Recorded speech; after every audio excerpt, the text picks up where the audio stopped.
Now, this can be the hardest part. It can actually be paralyzing. But if you've gone through all the steps, you're ready.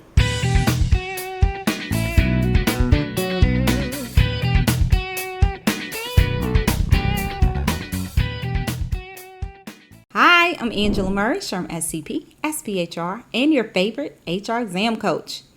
Can you believe it is a new testing window already? And one of the biggest hurdles that a lot of candidates face is just figuring out where to start. So I'm going to give you an 8-step plan, and it's going to point you in the right direction. The first thing you want to do is research. Learn about both exams, the CP and the SCP, and determine which one best aligns with your career goals and plot your career path.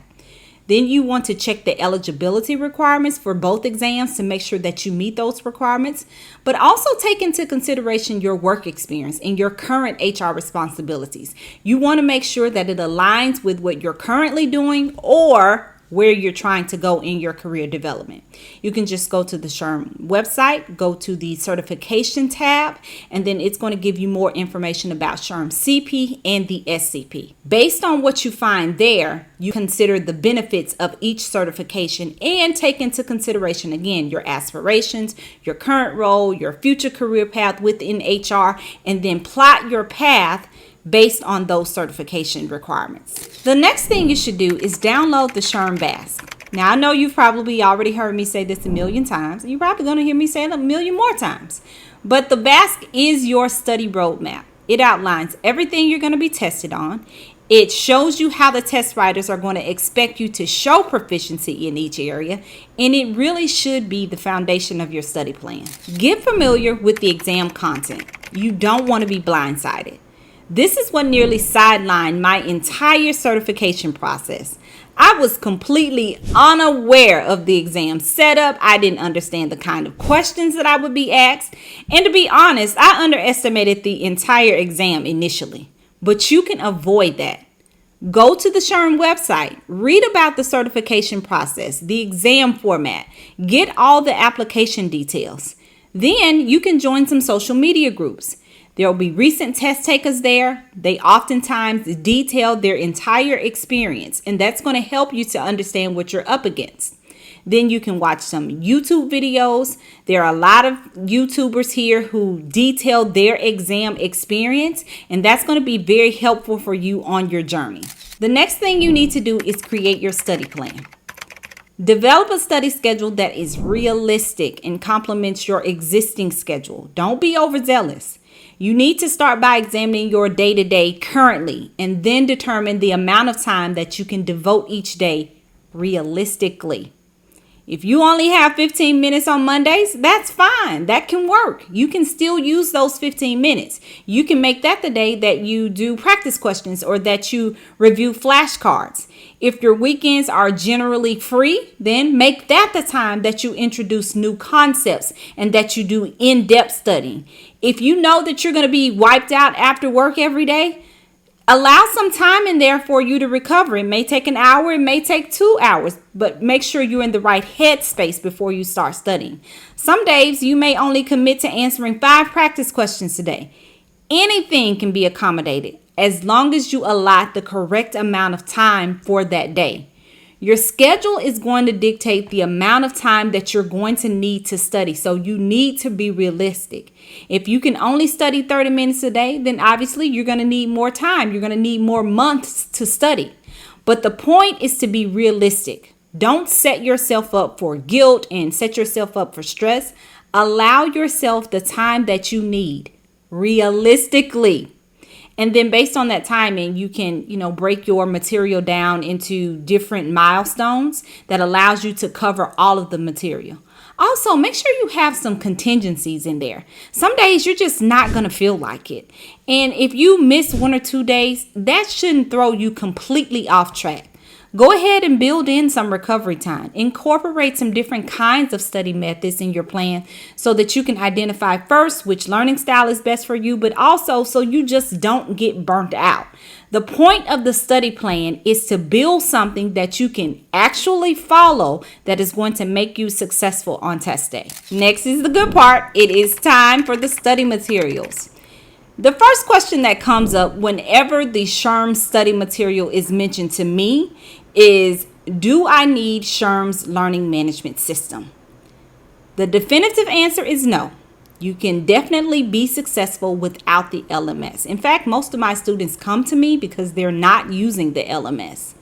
But what this does mean is you are taking complete responsibility for the research. You are taking responsibility for finding your study material, for finding your practice question, and benchmarking your progress. All of these things are built into the learning management system. But if you're not using the learning management system, you have to identify alternatives. Now, is this possible? Yes, it is more than possible.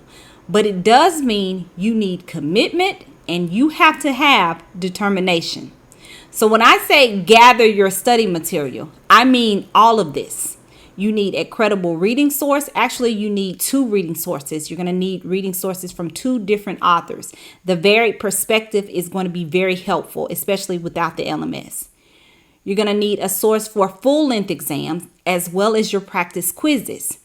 You should be answering literally hundreds of practice questions and reviewing the rationale for both right and wrong answers. You also need to consider creating a well-structured study group. And of course, YouTube videos, much like the ones you're watching, is also a really good study tool. The time has come to sit down and study. So now you need a study space. This is often overlooked, but having a dedicated space that your brain recognizes as the place of business makes it easier for you to get into study mode. It's also just easier to sit down and get things done when you have a dedicated space that houses everything you need. It helps to keep you organized, and then when you sit down, you can just get right down to business. My study area now has kind of been converted to my work area, but it holds the same sentiment. When I come to this area, my family knows I am busy and they don't bother me. Well, at least not much. My son, he still bothers me. He doesn't care. But in this space, I have everything I need. I have my bottled water here. I have notepads, pens. I have it organized to fit the way that I work and the way that I learn. And it's just the most optimal spot for me. So you should be aiming for something similar. Construct an area that promotes learning and is comfortable according to your standards of comfort, whatever that means. Maybe it means a hot pad. Maybe it means your bottles of water or your favorite candy or your books, notepads, whatever it needs. Have everything in this space so that when you sit down, you don't need to get distracted. You don't have to get up and get anything. You can just sit down and get things done. The next thing you need to do is create a system. How are you going to capture your key concepts?